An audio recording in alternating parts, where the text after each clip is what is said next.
भारत की 19वीं infantry division की 123वीं इन्फेंट्री बटालियन की अग्रिम चौकी पर हवा हमेशा नम और सर्द रहती थी। यह सिर्फ कोहरे की वजह से नहीं था। सैनिकों के दिलों में समाया हुआ डर battalion commander major Vikram Singh का था, जिसका साया पूरी यूनिट पर मंडराता रहता था। राष्ट्रीय रक्षा अकादमी एनडीए का एक विशिष्ट पूर्व छात्र, 30 के दशक के अंत में बटालियन कमांडर बनने वाला विक्रम खुद को एक चुना हुआ व्यक्ति मानता था। उसका दिमाग सिर्फ अपने करियर में आगे बढ़ने की महत्वाकांक्षा से भरा था और उसके लिए सैनिक अपनी पदोन्नति के रास्ते में आने वाले कंकड़ पत्थर से ज्यादा कुछ नहीं थे। एक त्रुटिहीन आदर्श इकाई के रूप में प्रतिष्ठा हासिल करने के लिए उसने सैनिकों की आखिरी बची हुई मानवता को भी निचोड़ लिया। उसका पागलपन विशेष रूप से तब चरम पर होता था जब प्रशिक्षण परिणामों की बात आती थी। कुछ दिन पहले हुआ त्वरित मार्च प्रशिक्षण इसका एक उदाहरण था। अनुचित मार्ग और समय निर्धारण के कारण कई सैनिक पीछे रह गए। उनमें से एक सिपाही आरव टखने की चोट के कारण दर्द से कराह रहा था, लेकिन मेजर विक्रम ने मेडिकल असिस्टेंट की सलाह को नजरअंदाज करते हुए आरव का सामान छीनकर दूसरे सैनिक को थमा दिया और लंगड़ाते हुए उसे अंत तक लाइन में खड़ा रखा। एक सैनिक को दर्द की शिकायत करना शोभा नहीं देता। तुम्हारी मानसिक शक्ति कमजोर है। मैं तुम्हारी वजह से अपनी बटालियन का नाम खराब नहीं होने दूंगा। प्रशिक्षण के बाद उसने घायल आरव को अपने कार्यालय में बुलाया। आरव को किसी सहानुभूति या सांत्वना की उम्मीद नहीं थी, लेकिन जो उसका इंतजार कर रहा था वह उसकी कल्पना से परे अपमान था। मेजर विक्रम ने मेडिकल रिपोर्ट को उसके चेहरे पर फेंकते हुए ताना मारा, तो अब तुम बीमार होने का नाटक करने के बजाय मेडिकल सर्टिफिकेट लेकर आ रहे हो। तुम जैसे कमजोर लोगों की वजह से हम युद्ध हारते हैं। तुम हमारी यूनिट के लिए एक शर्म हो। वह यहीं नहीं रुका। उसने आरव के माता पिता का जिक्र करते हुए उसके चरित्र पर हमला किया। तुम्हारे घर पर तुम्हें क्या सिखाया गया है? ये शब्द 20 साल के एक युवक के लिए किसी खंजर से कम नहीं थे। आरव बहते आंसुओं को छिपाने के लिए केवल अपना सिर झुका सका। केवल उसका टखना ही नहीं टूटा था, एक सैनिक के रूप में उसका आत्मसम्मान और एक इंसान के रूप में उसकी गरिमा चकनाचूर हो रही थी। बटालियन मुख्यालय में क्लर्क के रूप में काम करने वाले लांस नायक रोहन शर्मा यह सब चुपचाप देख रहे थे। मेजर विक्रम का अत्याचार केवल सैनिकों तक ही सीमित नहीं था। ब्रिगेडियर अजय मेहरा, जो उसके एनडीए के सीनियर और सीधे अधिकारी थे, विक्रम के सबसे बड़े समर्थक और ढाल थे। ब्रिगेडियर मेहरा सेना के भीतर एक अनौपचारिक समूह द वॉरियर्स क्लब के एक प्रमुख सदस्य थे, जो विक्रम जैसे वफादार और महत्वाकांक्षी जूनियर्स को अपने प्रभाव का विस्तार करने के लिए सक्रिय रूप से बढ़ावा देते थे। विक्रम ब्रिगेडियर मेहरा के सामने अत्यधिक विनम्रता से पेश आता था और इस समर्थन के कारण उसके अहंकारी व्यवहार को रोकने वाला कोई नहीं था। कुछ दिनों बाद रेजिमेंटल कमांडर की यात्रा से पहले बटालियन हाई अलर्ट पर थी। मेजर विक्रम हर छोटी छोटी चीज का निरीक्षण कर रहा था। सैनिकों की वर्दी, बैरकों की सफाई और यहां तक कि फूलों की क्यारियों में फूलों की व्यवस्था भी उसकी नजर से नहीं बच सकी।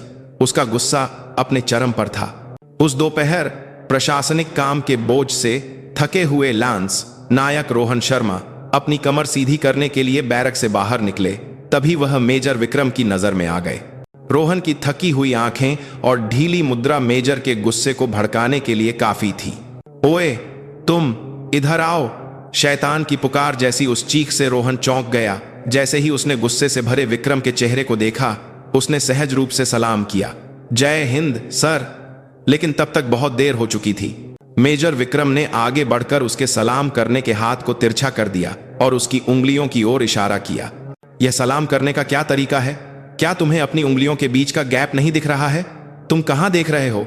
क्या मैं तुम्हारा दोस्त हूं? मेजर विक्रम की आवाज में जहर घुला हुआ था। उसने रोहन के गाल पर तिरस्कार पूर्वक थपथपाया। आसपास से गुजर रहे अन्य सैनिक उन्हें चिंतित नजरों से देख रहे थे, लेकिन किसी ने हस्तक्षेप करने की हिम्मत नहीं की। वे सभी जानते थे कि उस चलती हुई ट्रेन को रोकने की कोशिश करने का मतलब उसके साथ कुचल जाना होगा। मेजर विक्रम ने रोहन को कॉलर से पकड़ा और उसे बैरक के पीछे एक सुनसान जगह पर घसीट ले गया। जैसे ही भारी लोहे का दरवाजा उसके पीछे बंद हुआ, वह जगह एक बंद कमरे में तब्दील हो गई। तुम्हारे माँ बाप क्या करते हैं जिन्होंने तुम्हें कोई तमीज नहीं सिखाई है? गालियों की बौछार शुरू हो गई। मेजर विक्रम ने रोहन को एक जंग लगी स्टील की अलमारी पर जोर से धकेला। धड़ाम की आवाज के साथ रोहन की पीठ में एक तेज दर्द उठा।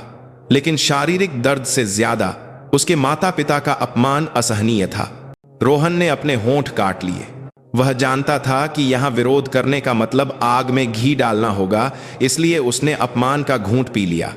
मेजर विक्रम ने कहीं से रोहन की व्यक्तिगत फाइल उठाई और उसे देखते हुए उपहासपूर्वक हंसा। उसकी उंगली परिवार के विवरण वाले कॉलम में सेना शब्द पर जाकर रुक गई। हाँ, यह तो बहुत मजेदार है। तुम्हारी माँ एक सैनिक है? हा हा हा।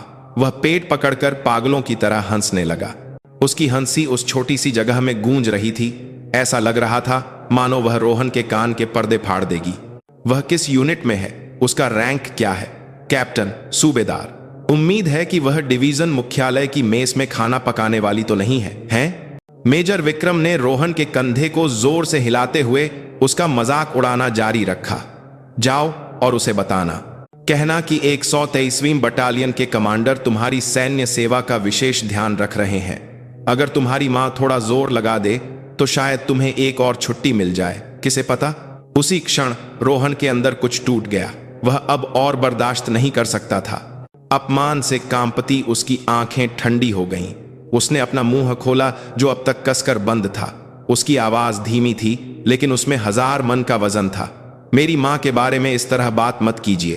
क्या कमीने, तुमने अभी क्या कहा? मेजर विक्रम के चेहरे से हंसी तुरंत गायब हो गई। वह इस स्थिति को समझ या स्वीकार नहीं कर सका कि एक साधारण सैनिक जिसे उसने अभी अभी अपमानित किया था उसे चुनौती दे रहा था। गुस्से से उसका चेहरा लाल हो गया और उसने अपनी मुट्ठी भींच ली। लेकिन रोहन पीछे नहीं हटा।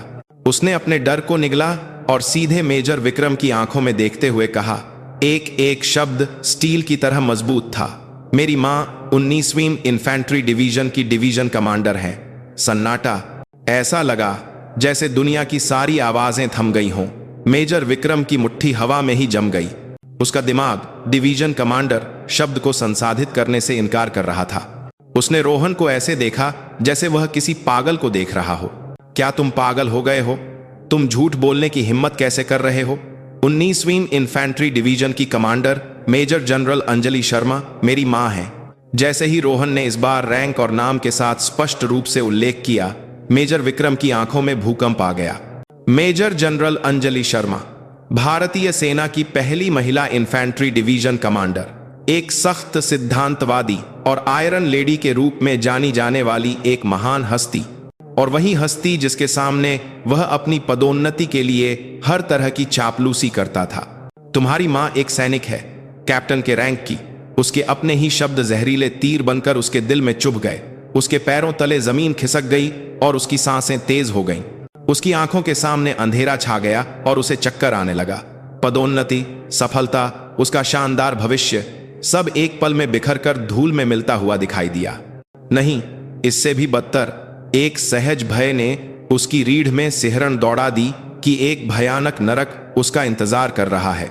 उसे एहसास हुआ कि उसने एक देवता के क्षेत्र का उल्लंघन किया था, और वह भी सबसे क्रूर तरीके से।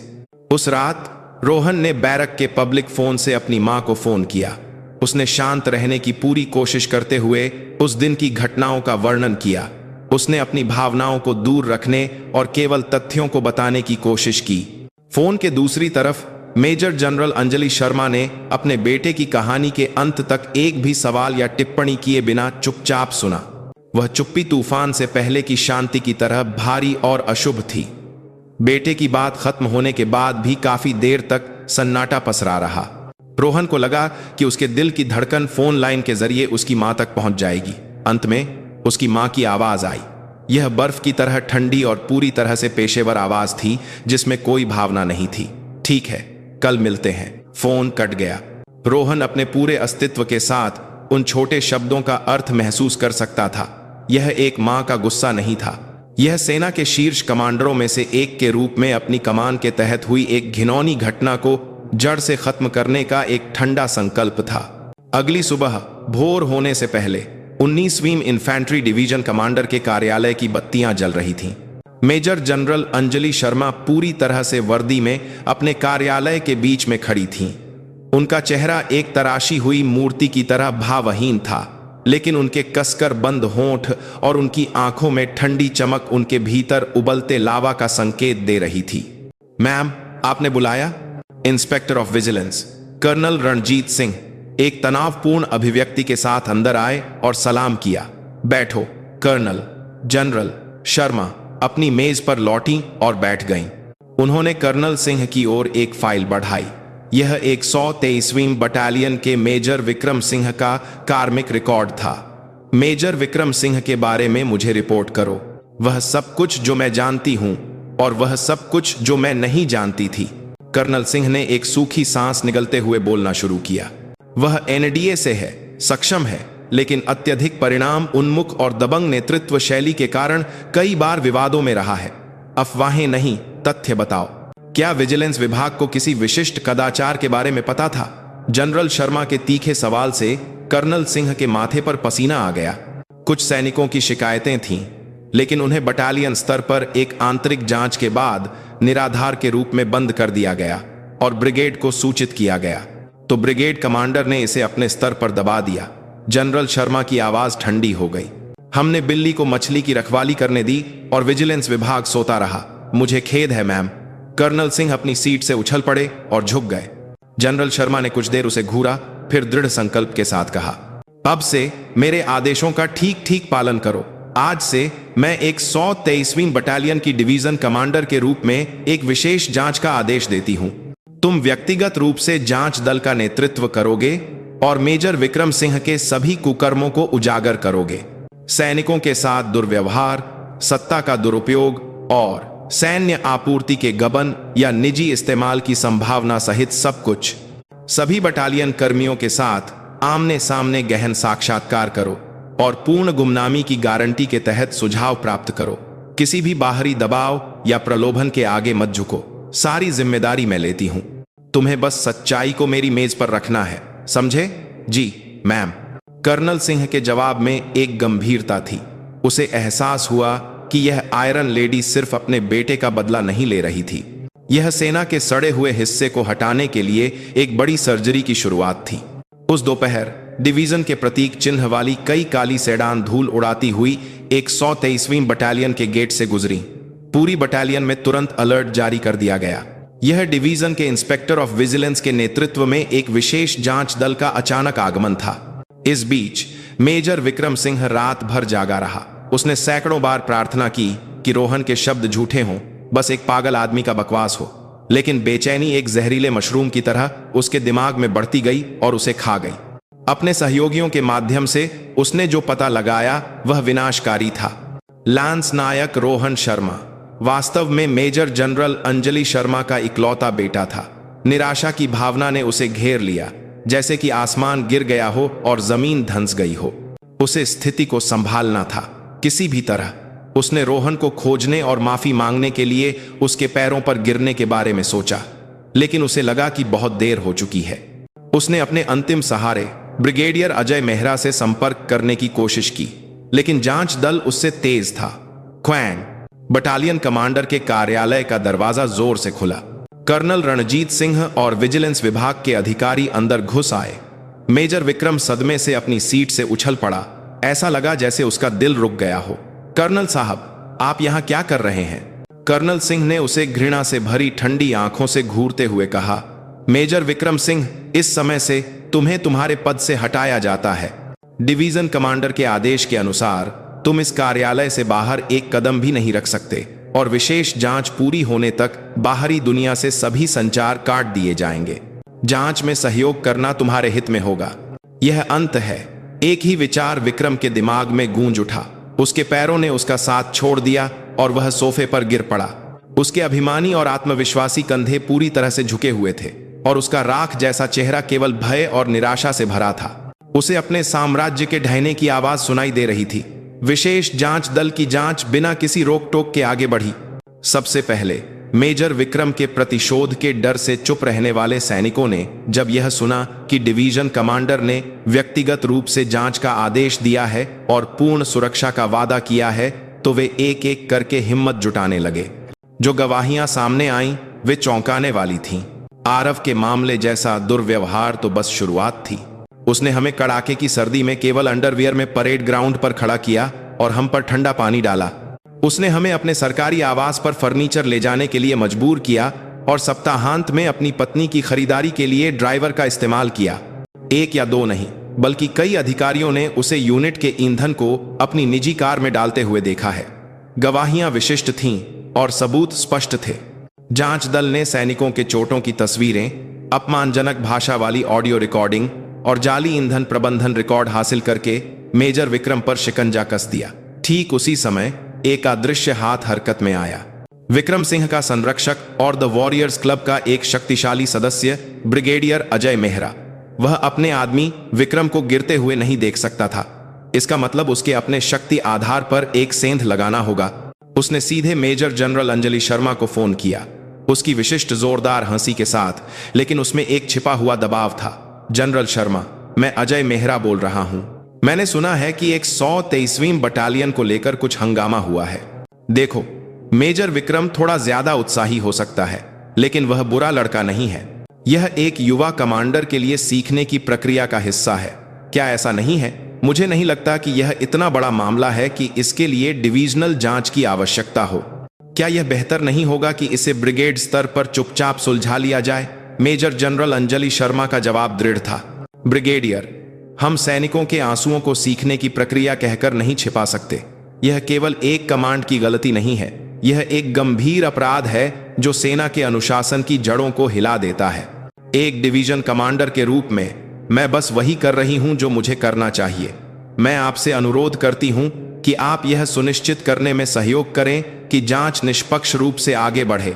ब्रिगेडियर मेहरा अंजलि की दृढ़ता पर एक पल के लिए अवाक रह गया। एक जहरीली औरत, उसने मन ही मन सोचा और फोन काट दिया, यह महसूस करते हुए कि अंजलि उसकी अपेक्षा से कहीं अधिक मजबूती से पेश आ रही थी। उसने एक अलग तरीका अपनाने का फैसला किया। ब्रिगेडियर अजय मेहरा के गुप्त निर्देश 123वीं बटालियन में मेजर विक्रम के करीबी सहयोगियों तक पहुंचाए गए। विक्रम के प्रति वफादार कुछ अधिकारी हरकत में आ गए। विक्रम से संबंधित सभी दस्तावेज, विशेष रूप से ईंधन और राशन से संबंधित, नष्ट कर दो। उन लोगों की एक सूची बनाओ जो महत्वपूर्ण गवाही दे सकते हैं और उन्हें तुरंत प्रशिक्षण या शिक्षा के बहाने अन्य इकाइयों में भेज दो। जो लोग आसानी से बात करते हैं उन्हें अलग से बुलाओ और उन्हें मनाओ। उनसे कहो कि अगर वे इस मामले को सुलझाने में मदद करते हैं तो मेजर विक्रम उन्हें कभी नहीं भूलेंगे। सबूतों को व्यवस्थित रूप से नष्ट करना और गवाहों को डराना धमकाना शुरू हो गया। एक सैनिक जिसे जांच दल के सामने गवाही देनी थी को अचानक एक अग्रिम चौकी पर स्थानांतरित करने का आदेश मिला और मेजर विक्रम के कुकर्मों को दर्ज करने वाली कंप्यूटर फाइल को वायरस संक्रमण के बहाने हटा दिया गया।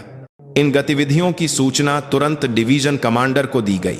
मेजर जनरल अंजलि शर्मा को तुरंत एहसास हुआ कि यह सब ब्रिगेडियर अजय मेहरा का काम है। वे सबूत नष्ट करने की कोशिश कर रहे हैं, जिसका मतलब है कि उनके पास छिपाने के लिए बहुत कुछ है। उसने कर्नल रणजीत सिंह को निर्देश दिया, कर्नल, अब असली युद्ध शुरू होता है। सबूत नष्ट करने की कोशिश करने वालों को मौके पर ही गिरफ्तार करो। सेना, पुलिस और सैन्य अभियोजकों से भी सहयोग का अनुरोध करो। यह अब केवल एक जांच नहीं है, यह सेना के भीतर कैंसर के ट्यूमर को हटाने का एक ऑपरेशन है। यह मामला अब विक्रम सिंह के व्यक्तिगत कुकर्मों से आगे बढ़कर सेना के भीतर गहरे बैठे एक भ्रष्ट शक्ति कार्टेल के खिलाफ लड़ाई में बदल गया था। जांच दल और भ्रष्ट ताकतों के बीच एक अदृश्य युद्ध छिड़ गया। एक रात एक घटना घटी। 123वीं बटालियन के प्रशासनिक कार्यालय में अज्ञात कारणों से आग लग गई। आग पर सौभाग्य से जल्दी काबू पा लिया गया, लेकिन जांच दल द्वारा एकत्र किए गए कुछ दस्तावेजी सबूत और कंप्यूटर आग में क्षतिग्रस्त हो गए। यह स्पष्ट रूप से आगजनी थी। किसी ने सबूतों को पूरी तरह से नष्ट करने के लिए एक हताश उपाय का सहारा लिया था। इस घटना ने सब कुछ बदल दिया। मेजर जनरल अंजलि शर्मा ने तुरंत रक्षा मंत्रालय की जांच एजेंसी से सीधे संपर्क किया। मैं 19वीं डिवीजन की commander major general Anjali Sharma बोल रही हूं। 123वीं बटालियन में आगजनी की एक संदिग्ध घटना हुई है जो वर्तमान में डिवीजनल जांच के अधीन है। यह सबूत नष्ट करने का एक संगठित प्रयास प्रतीत होता है और ऐसे संकेत हैं कि इसके पीछे एक बड़ी ताकत शामिल है। मेरा मानना है कि यह अब डिवीजन स्तर पर हल करने की क्षमता से परे है और मैं आधिकारिक तौर पर रक्षा मंत्रालय द्वारा सीधी जांच का अनुरोध करती हूं। उसका निर्णय एक साहसिक कदम था जिसने ब्रिगेडियर अजय मेहरा को चौंका दिया। अब यह मामला डिवीजन और ब्रिगेड के नियंत्रण से बाहर हो गया था और रक्षा मंत्रालय ने सीधे बागडोर संभाल ली थी। रक्षा मंत्रालय की एक विशेष जांच टीम के 19वीं डिवीजन में आने से पूरा खेल पलट गया।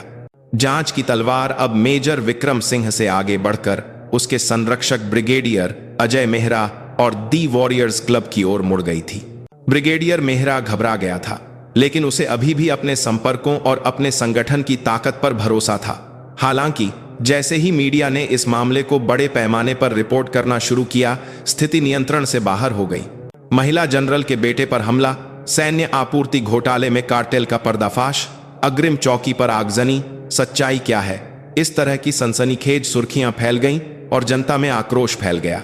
जनमत के दबाव में रक्षा मंत्रालय ने घोषणा की कि वे बिना किसी अपवाद के जांच करेंगे।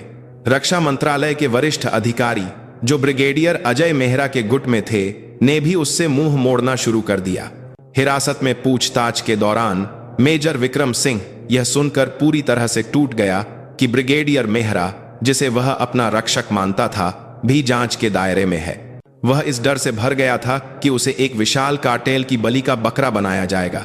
जीवित रहने के लिए उसने सब कुछ उगलना शुरू कर दिया। यह ब्रिगेडियर अजय मेहरा का आदेश था। उसने मुझे सबूत नष्ट करने और गवाहों को डराने धमकाने का आदेश दिया। मैंने द वॉरियर्स क्लब की बैठकों में सैन्य आपूर्ति की रिश्वत भी दी है। उसका कबूलनामा भ्रष्ट कार्टेल की असली प्रकृति को उजागर करने वाला निर्णायक सबूत बन गया। जबकि मामला बढ़ता रहा, लांस नायक रोहन शर्मा अपनी यूनिट में एक नायक और एक समस्या निर्माता के बीच की रेखा पर खड़ा था। कई सैनिकों ने भयानक दुःस्वप्न से उन्हें मुक्त करने में उनकी बहादुरी के लिए उन्हें धन्यवाद दिया, लेकिन कुछ अधिकारियों ने उन्हें एक ऐसे व्यक्ति के रूप में देखा जिसने यूनिट को बर्बाद कर दिया था। रोहन खुद भी उलझन में था। वह केवल अपनी मां का अपमान सहन नहीं कर सका था और उसे कभी उम्मीद नहीं थी कि चीजें इतनी बढ़ जाएंगी। क्या मैंने अपनी मां की शक्ति का उपयोग किया? क्या मेरी वजह से अन्य निर्दोष लोगों को नुकसान हो रहा है? अपराध बोध और बोझ उसके कंधों पर भारी पड़ रहे थे। यह हवलदार मेजर अजय था, जो उसके साथ प्रशासनिक कार्यालय में काम करता था, जिसने उसकी पीड़ा को महसूस किया। उसने चुपचाप रोहन के कंधे पर थपथपाते हुए कहा, रोहन, यह तुम्हारी गलती नहीं है। जो फोड़ा पक रहा था वह बस फट गया। तुमने बस ढक्कन खोला है। अगर तुम नहीं होते तो कोई और अंदर ही अंदर सड़ रहा होता। अपना सिर ऊंचा रखो, अपने सहकर्मी की सच्ची सांत्वना पर। रोहन ने अपने अंदर एक गर्मजोशी महसूस की। उसे एहसास हुआ कि वह अकेला नहीं है। यह लड़ाई सिर्फ व्यक्तिगत बदला नहीं थी, बल्कि सड़े हुए को खत्म करने और एक बेहतर माहौल बनाने के लिए सभी की लड़ाई थी। उसके मन में घूम रहे विचार व्यवस्थित हो गए और एक मजबूत विश्वास ने अपनी जगह बना ली। मेजर विक्रम सिंह और ब्रिगेडियर अजय मेहरा के खिलाफ कोर्ट मार्शल की सुनवाई हुई। वर्दी के बजाय कैदियों के कपड़े पहने कटघरे में एक साथ बैठे दोनों लोग अपनी पिछली शान और अधिकार के बिना दयनीय लग रहे थे। मुकदमे के दौरान सिपाही आरव सहित मेजर विक्रम द्वारा प्रताड़ित किए गए कई पीड़ित सैनिक गवाह के रूप में सामने आए। उन्होंने कांपती आवाज में, कभी कभी गुस्से से, अपने दर्द और अपमान के क्षणों की गवाही दी। उनकी गवाही अदालत में बैठे अन्य सैनिकों और जनता के दिलों में खंजर की तरह चुभ गई। ब्रिगेडियर अजय मेहरा ने अंत तक अपने ऊपर लगे आरोपों से इनकार किया। उसने दावा किया कि वह केवल एक वफादार अधीनस्थ की गलतियों को ढंकने की कोशिश कर रहा था और इसमें कोई संगठित लीपापोती या भ्रष्टाचार शामिल नहीं था। लेकिन मेजर विक्रम के विस्तृत कबूलनामे और जांच दल द्वारा हासिल किए गए ठोस सबूतों के सामने उसके दावों का कोई आधार नहीं था। मेजर जनरल अंजलि शर्मा ने भी गवाही दी। उसने अपने बेटे के साथ जो हुआ उसके बारे में गवाही नहीं दी, बल्कि एक डिवीजन कमांडर के रूप में उसने शांत और तार्किक रूप से गवाही दी कि उसने अपनी यूनिट के भीतर कदाचार का पता चलने पर क्या उपाय किए और इस प्रक्रिया में उसे किस बाहरी दबाव का सामना करना पड़ा। उसकी गवाही में कोई व्यक्तिगत भावना नहीं थी, लेकिन उसके शब्दों के बीच में सेना को सही करने के लिए एक कमांडर की भारी जिम्मेदारी और दृढ़ संकल्प था। एक लंबे मुकदमे के बाद आखिरकार फैसले का दिन आ गया। पीठासीन न्यायाधीश ने एक गंभीर आवाज में फैसला पढ़ना शुरू किया। अभियुक्त मेजर विक्रम सिंह ने अपने समर्पित सैनिकों के मानवाधिकारों का उल्लंघन करने के लिए कमांडर के रूप में अपने पद का दुरुपयोग किया, राष्ट्रीय संपत्ति का निजी तौर पर दुरुपयोग किया और सेना की प्रतिष्ठा को धूमिल किया। जिसके लिए उसका अपराध बहुत गंभीर है। अपनी गलतियों पर पछतावा करने के बजाय उसने सबूत नष्ट करने की कोशिश की, जो उसके अपराध की गंभीरता को और बढ़ाता है। अभियुक्त ब्रिगेडियर अजय मेहरा एक वरिष्ठ कमांडर के रूप में अपने अधीनस्थ की गलतियों को सुधारने के बजाय उसे बचाया। सेना के भीतर अनुशासन को कमजोर करने के लिए एक निजी संगठन का इस्तेमाल किया और जांच में बाधा डाली, जिसके लिए उसकी जिम्मेदारी किसी भी तरह से कम नहीं है। न्यायाधीश की आवाज पूरे कोर्ट रूम में गूंज उठी। इसीलिए कोर्ट अभियुक्त विक्रम सिंह को 15 साल की कैद और अपमानजनक बर्खास्तगी की सजा सुनाता है और अभियुक्त अजय मेहरा को 10 साल की कैद और अपमानजनक बर्खास्तगी की सजा सुनाता है। थक थक थक हथौड़े की आवाज के साथ दोनों लोगों का सैन्य करियर सबसे अपमानजनक तरीके से समाप्त हो गया। मेजर विक्रम वहीं गिर पड़ा और फूट फूट कर रोने लगा, जबकि ब्रिगेडियर मेहरा अविश्वास में खालीपन को घूरता रहा। यह वह क्षण था जब अहंकारी शक्ति न्याय के फैसले के तहत ढह गई। सब कुछ खत्म होने के बाद लांस नायक रोहन शर्मा ने अपनी मां के साथ एक शांत छुट्टी बिताई। अपनी वर्दी के बिना उसकी मां बस एक प्यार करने वाली मां थी। उन्होंने समुद्र तट पर एक साथ सैर की, मछली पकड़ी और उन बातों पर बात की जिन्हें वे लंबे समय से साझा नहीं कर पाए थे। रोहन ने अपनी मां से वह सवाल पूछा जो उसके मन में था। मां, क्या मेरी वजह से तुमने बहुत कुछ खो दिया है? तुमने बहुत सारे दुश्मन बना लिए होंगे। क्या तुम्हें इसका पछतावा है? मेजर जनरल अंजलि शर्मा ने अपने बेटे का हाथ गर्मजोशी से पकड़ा और दूर समुद्र को देखते हुए कहा, रोहन, एक सैनिक के असली दुश्मन सिर्फ सीमा पार ही नहीं होते। जो चीज हमें और अधिक खतरनाक बनाती है वह है हमारे भीतर का अन्याय और भ्रष्टाचार। मैंने बस उसे ठीक करने की कोशिश की और एक मां के रूप में मैं अपने बेटे के साथ हो रहे अन्याय को नजरअंदाज नहीं कर सकती थी। अगर मैंने कुछ खोया है तो वह कुछ सड़ी हुई रस्सियां थीं। मुझे लगता है कि मैंने कुछ और कीमती बचाया है, हमारी सेना का स्वस्थ भविष्य और मेरे बेटे का सम्मान। इसलिए मुझे कोई पछतावा नहीं है। अपनी मां के शब्दों पर रोहन ने अब और अपराध बोध महसूस नहीं किया। इसके बजाय गहरे सम्मान और प्यार ने उसके दिल को भर दिया। उस दिन का घाव एक ऐसा बंधन बन गया जिसने उन दोनों को और भी मजबूती से बांध दिया। विक्रम अजय कांड ने पूरी सेना को हिलाकर रख दिया। रक्षा मंत्रालय ने बड़े पैमाने पर सुधार शुरू किए। द वॉरियर्स क्लब जैसे अनौपचारिक सैन्य संगठनों को जबरन भंग कर दिया गया और इसमें शामिल सभी लोगों को कड़ी सजा दी गई। सैनिकों के मानवाधिकारों की रक्षा के लिए एक स्वतंत्र निकाय रक्षा लोकपाल की स्थापना की गई और कमांडरों द्वारा सत्ता के दुरुपयोग की निगरानी के लिए प्रणाली को काफी मजबूत किया गया। बेशक पुरानी प्रथाएं और संस्कृति रातों रात नहीं बदली, लेकिन जो स्पष्ट था वह यह था कि सेना में पुराने तरीकों से जीवित रहना अब संभव नहीं था। यह एहसास व्यापक रूप से फैल गया था। मेजर जनरल अंजलि शर्मा द्वारा शुरू की गई बदलाव की हवा धीरे धीरे लेकिन निश्चित रूप से पूरी सेना में फैल रही थी। जेल की ठंडी कोठरी में बंद विक्रम सिंह को हर रात बुरे सपने आते थे। जिन सैनिकों को उसने अपमानित और प्रताड़ित किया था उनके चेहरे भूतों की तरह दिखाई देते और उसे परेशान करते।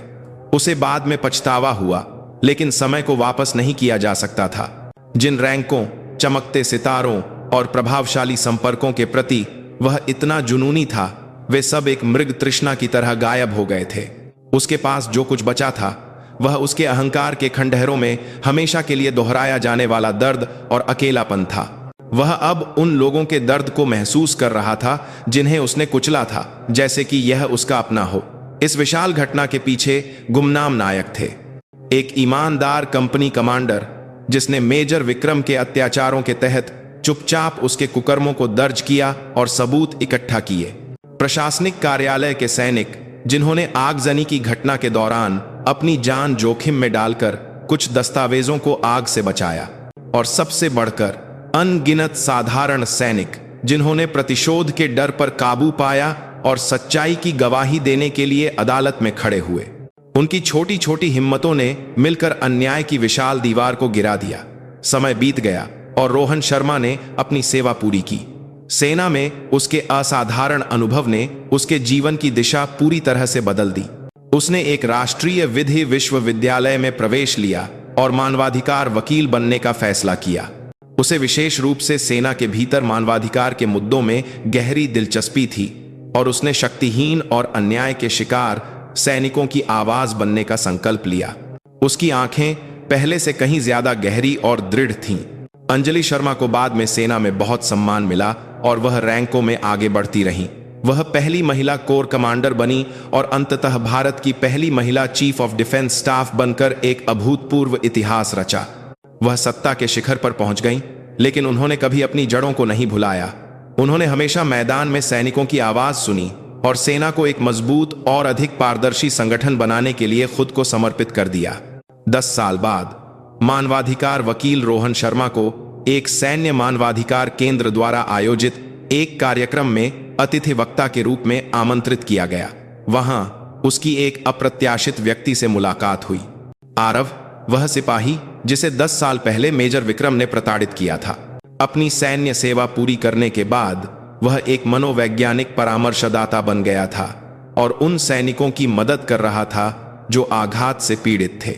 दोनों ने एक दूसरे को पहचान लिया और बिना कुछ कहे एक दूसरे को गर्मजोशी से गले लगा लिया। अतीत के भयानक घाव अब दूसरों के घावों को भरने की ताकत बन गए थे। वे अतीत से बंधे नहीं थे, बल्कि अपनी अपनी जगहों पर एक बेहतर दुनिया के लिए लड़ने वाले दृढ़ साथी बन गए थे। चीफ ऑफ डिफेंस स्टाफ बनने के बाद अंजलि शर्मा को अपने अल्मा मेटर राष्ट्रीय रक्षा अकादमी में स्नातक और कमीशनिंग समारोह में भाषण देने के लिए आमंत्रित किया गया। कई युवा अधिकारियों के सामने उन्होंने अपने सैन्य जीवन को याद करते हुए अपना अंतिम संदेश दिया। भारत के गौरवशाली नए अधिकारियों, आज आपके कंधों पर चमकने वाले ये रैंक केवल आपके व्यक्तिगत नहीं है, वे एक भारी जिम्मेदारी का प्रतीक हैं जो राष्ट्र ने आपको सौंपी है और आपके अधीन सैनिकों के जीवन और चरित्र का भार है। उन्होंने 10 साल पहले दुनिया को हिला देने वाली उस घटना का सीधे उल्लेख किया। मैंने एक बार एक कमांडर के पतन को करीब से देखा था जो अपने अधीनस्थों को अपनी पदोन्नति के लिए एक उपकरण के रूप में देखता था और उनके चरित्र को कुचलता था। उसका मानना था कि उसकी शक्ति हमेशा रहेगी, लेकिन उसे यह एहसास नहीं था कि एक नेता की शक्ति जिसने अपने अधीनस्थों का विश्वास खो दिया है, रेत के महल की तरह है। सबसे मजबूत दुश्मन जिसका आप सामना करेंगे वह सीमा पार का दुश्मन नहीं हो सकता है, बल्कि आपके भीतर का अहंकार और अन्याय हो सकता है। उनकी निगाहों ने भविष्य के कमांडरों में से हर एक को गर्मजोशी से लेकिन तीव्रता से देखा। एक नेता की तलवार सबसे सम्मानजनक होती है जब वह दुश्मन की ओर होती है, लेकिन यह सबसे अपमानजनक हथियार बन जाती है जब यह उसके अपने अधीनस्थों की ओर मुड़ जाती है।